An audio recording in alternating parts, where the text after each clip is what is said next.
முன்னாள் நாடாளுமன்ற உறுப்பினர் மாவை சேனாதிராஜா காலமானார். இலங்கை கடற்படையினரின் துப்பாக்கிச் சூடு சம்பவத்திற்கு இந்தியா கடும் கண்டனம். அரசாங்கம் சொல்வதை செய்யாத நிலைக்கு போய்விட்டது. எதிர்க்கட்சி தலைவர் சஜித் தெரிவிப்பு. மோட்டார் போக்குவரத்து திணைக்களத்தால் புதிய வாட்ஸ்அப் இலக்கம். யோஷித்தவிடமிருந்து துப்பாக்கிகள் மீட்பு. இலங்கை தமிழரசு கட்சியின் மூத்த தலைவர்களில் ஒருவரும் முன்னாள் நாடாளுமன்ற உறுப்பினருமான மாவை சேனாதிராஜா தனது 82வது வயதில் காலமானார். உடல்நலக் குறைவால் யாழ் போதனா வைத்தியசாலையில் அனுமதிக்கப்பட்டிருந்த நிலையில் அவர் காலமானார். மாவை சேனாதிராஜா வீட்டில் தவறி விழுந்த நிலையில் தலையில் நரம்பு வெடிப்பு ஏற்பட்டதால் யாழ் போதனா வைத்தியசாலையில் அவசர சிகிச்சை பிரிவில் சிகிச்சைக்காக கடந்த செவ்வாய்க்கிழமை அனுமதிக்கப்பட்டிருந்தார்.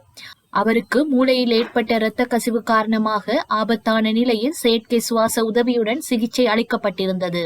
இந்நிலையில் மாவை சேனாதிராஜா உயிரிழந்ததாக அவரது குடும்ப உறுப்பினர்கள் உறுதிப்படுத்தியுள்ளனர்.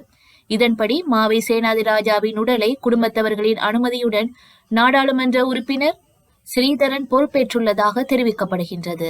நாடாளுமன்ற உறுப்பினர் ராமநாதன் அர்ச்சுனா கைது செய்யப்பட்டுள்ளார். யாழ்ப்பாணம் பகுதியில் வைத்து சிறப்பு போலீஸ் குழுவினால் அவர் கைது செய்யப்பட்டுள்ளதாக தெரிவிக்கப்படுகின்றது. அவர் மீது காவல்துறை அதிகாரிகளுக்கு எதிராக குற்றவியல் வற்புறுத்தல் மற்றும் கடமைக்கு இடையூறு விளைவித்தல் ஆகிய குற்றச்சாட்டுகள் சுமத்தப்பட்டன.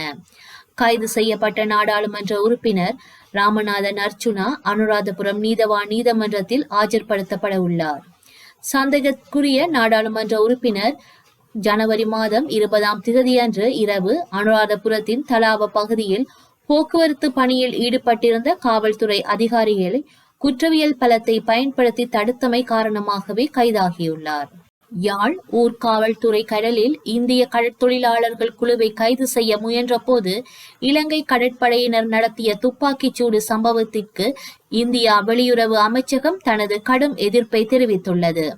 இந்த சம்பவம் தொடர்பாக புதுடில்லியில் உள்ள இலங்கையின் பொறுப்பு உயர் ஸ்தானிகரை அழைத்து தனது அதிருப்தியை தெரிவித்ததாக இந்திய வெளியுறவு அமைச்சகம் அறிக்கை வெளியிட்டுள்ளது.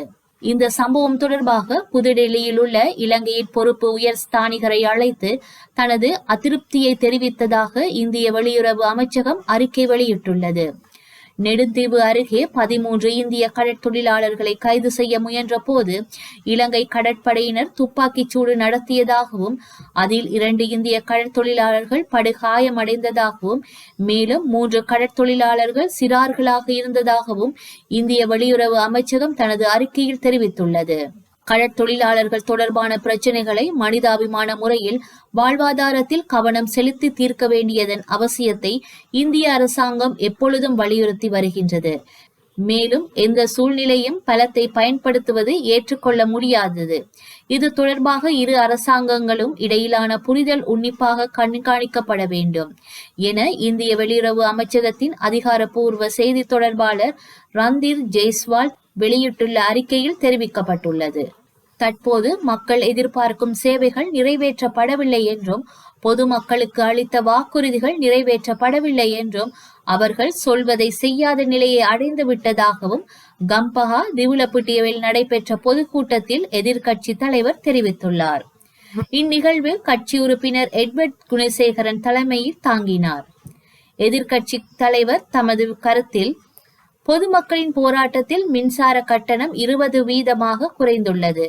மக்களின் வாழ்வாதார பிரச்சனைகள் எழும்போது மாற்று வாழ்வாதாரங்களை அறிமுகப்படுத்த வேண்டும். ஆனால் அது நடப்பதில்லை. இன்று பொருட்களுக்கு கூட பற்றாக்குறை உள்ளது. அரிசி மற்றும் தேங்காய் தட்டுப்பாடு நிலவுகின்றது. இறக்குமதி செய்யப்பட்ட பொருட்களுக்கும் பற்றாக்குறை உள்ளது. மின்சார கட்டணத்தை 30% குறைப்பதாக வாக்குறுதி வழங்கப்பட்ட போதிலும் இதுவரை எதுவும் நடக்கவில்லை. மின்சார வாரியம் பெரும் லாபம் ஈட்டினாலும் மக்களுக்கு அந்த லாபம் கிடைப்பதில்லை. பொதுமக்களின் விமர்சனங்கள் மற்றும் குற்றச்சாட்டுகள் காரணமாக மின்சார கட்டணம் 20% மட்டுமே குறைக்கப்பட்டுள்ளது. இதுவரையிலான மக்கள் கருத்து கணிப்புகள் பொதுமக்களின் எதிர்ப்பு அரசாங்கத்தின் மீது ஒரு சுமையாக மாறிவிட்டது என்பதை காட்டுகின்றது. உர மானியங்களை கூட முறையாக வழங்க முடியாத அரசாங்கம் சிவப்பு அறிவிப்புகளுடன் கூடிய 328 கொள்கலன்களை ஆய்வு செய்யாமல் விடுத்துள்ளது.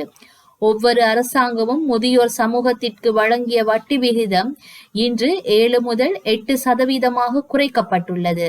இந்த ஓய்வூதிய சமூகம் இந்த வட்டி வருமானத்தை கொண்டு அதன் தேவைகளை பூர்த்தி செய்தது. ஆனால் இன்று அந்த வட்டிக்கு கூட வரி விதிக்கப்படுகின்றது. அரசு ஊழியர்கள் கூட சம்பள உயர்வை எதிர்பார்க்கின்றார்கள். பொதுத்துறை மற்றும் தனியார் துறை இரண்டிலும் சம்பளம் அதிகரிக்கப்பட வேண்டும். ஒரு பொறுப்பான எதிர்க்கட்சியாக நாங்கள் மக்களுக்காக குரல் எழுப்புகின்றோம் என அவர் மேலும் தெரிவித்துள்ளார். பொதுமக்களிடமிருந்து எழுத்துப்பூர்வ முறைப்பாடுகளை துரிதமாக பெறுவதற்காக மோட்டார் போக்குவரத்து திணைக்களம் புதிய வாட்ஸ்அப் இலக்கம் ஒன்றை அறிமுகப்படுத்தியுள்ளது. அதன்படி மோட்டார் போக்குவரத்து திணைக்களத்தின் ஆணையாளர் நாயகம் அல்லது அந்த திணைக்களத்தில் சமர்ப்பிக்கப்பட வேண்டிய மேல்முறையீடுகள் அல்லது முறைப்பாடுகளை 07140333000 என்ற வாட்ஸ்அப் எண்ணுக்கு எழுத்துப்பூர்வமாக அனுப்பலாம். இந்த எண்ணிற்கு பொதுமக்கள் எழுத்துப்பூர்வமாக சமர்ப்பிக்கப்படும் முறைப்பாடுகள் மீது உடனடி நடவடிக்கை எடுக்க ஏற்கனவே பல ஏற்பாடுகள் செய்யப்பட்டுள்ளதாக மோட்டார் போக்குவரத்து திணைக்களத்தின் ஆணையாளர் நாயகம் நிஷாந்த அனுருத்த வீரசிங்க தெரிவித்துள்ளார். இதேவேளை TELL DMT என்ற முகநூல் பக்கம் மூலமும் மோட்டார் போக்குவரத்து திணைக்களத்துடன் இணைவதற்காக மற்றொரு வாய்ப்பும் வாடிக்கையாளர்களுக்கு வழங்கப்பட்டுள்ளதாக அவர் மேலும் குறிப்பிட்டுள்ளார். முன்னாள் ஜனாதிபதி மஹிந்த ராஜபக்ஷவின் மகன் யோஷித்த ராஜபக்ஷவிடம் இருந்த 7 துப்பாக்கிகளில் 5 துப்பாக்கிகளை பாதுகாப்பு அமைச்சகம் கைப்பற்றியுள்ளதாக பாதுகாப்பு செயலாளர் ஏர் வைஸ் மார்ஷல் சம்பத் துயக்கொத்தா தெரிவித்துள்ளார். பாதுகாப்பு அமைச்சில் புதன்கிழமை நடைபெற்ற ஊடகவியலாளர் சந்தித்து கலந்து கொண்டு கருத்துரைத்த போதே அவர் இதனை தெரிவித்துள்ளார்.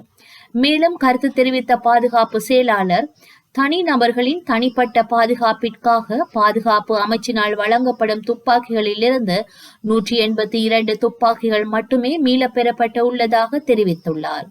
யோஷித்த ராஜபக்ஷவிடம் மேலும் 2 துப்பாக்கிகள் இருப்பதாகவும் வேறு எந்த துப்பாக்கியும் இதுவரை ஒப்படைக்கப்படவில்லை என்றும் பாதுகாப்பு செயலாளர் தெரிவித்தார்.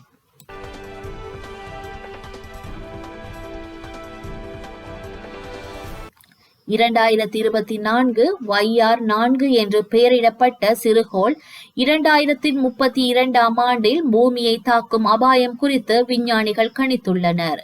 விஞ்ஞானிகள் 2024 டிசம்பர் 27 அன்று பூமியிலிருந்து சுமார் 829,000 கிலோமீட்டர் தொலைவில் இருந்து இந்த சிறுகோள் பூமியை நோக்கி வருவதாக கண்டறிந்துள்ளனர்.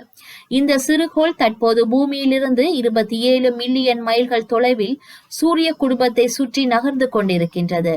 சுமார் 196 அடி விட்டம் கொண்ட இந்த 2004 YR4 சிறுகோள் 2032 பூமியை தாக்க 1.2% வாய்ப்பிருப்பதாக கணிக்கப்பட்டுள்ளது.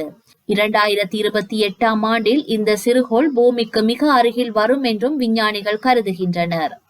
2024 YR4 சிறுகோள் பூமியை தாக்கினால் பூமியின் மீது சுமார் 8 மெகா டன் ஆற்றலை வெளிப்படுத்தும் என்று நாசா கணித்துள்ளது. இது 1945 ஹிரோஷிமாவில் வீசப்பட்ட அணுகுண்டு ஆற்றலை விட 500 மடங்கு அதிகமாகும். சிறுகோளின் பாதையை நகர்த்த விஞ்ஞானிகள் விண்வெளியில் வைத்து மோதலை ஏற்படுத்தும் திட்டத்தை பரிசீலித்து வருகின்றனர். இப்போது 2024 YR4 சிறுகோளை கவனமாக கண்காணித்து வரும் ஆய்வாளர்கள் 2032 அதன் தாக்கம் குறித்தும் ஆய்வுகளை மேற்கொண்டுள்ளனர். உலகின் மிகப்பெரிய ஆன்மீக சங்கமமான மகா கும்பமேளா உத்தரப்பிரதேச மாநிலம் பிரயாக்ராஜில் நடைபெற்று வருகின்றது.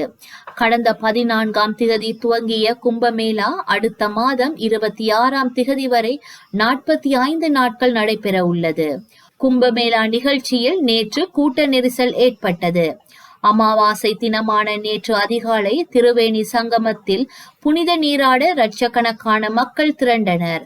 அதிகாலை 3 மணியளவில் மக்கள் அதிக அளவில் திரண்ட போது திடீரென கூட்ட நெரிசல் ஏற்பட்டது.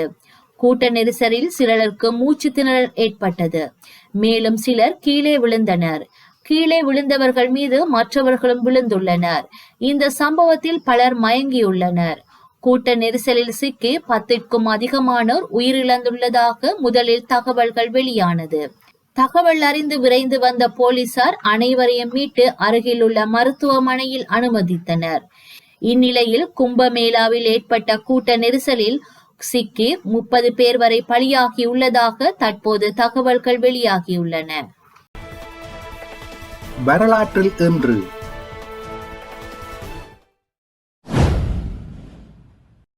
1948 மகாத்மா காந்தியை நாதுராம் கோட்சே என்ற இந்து மத அடிப்படைவாதியால் சுட்டுக் கொல்லப்பட்டார். 2000 ஆண்டு கென்யாவின் விமானம் ஒன்று அட்லாண்டிக் கடலில் ஐவரி கோஸ்ட் கரையில் வீழ்ந்ததில் 169 பேர் உயிரிழந்தனர். 2006 தமிழர் புனர்வாழ்வுக் கழக பணியாளர்கள் பெண் உட்பட 7 இலங்கை தமிழர்கள் வெலிக்கந்தையில் கடத்தப்பட்டு படுகொலை செய்யப்பட்டனர்.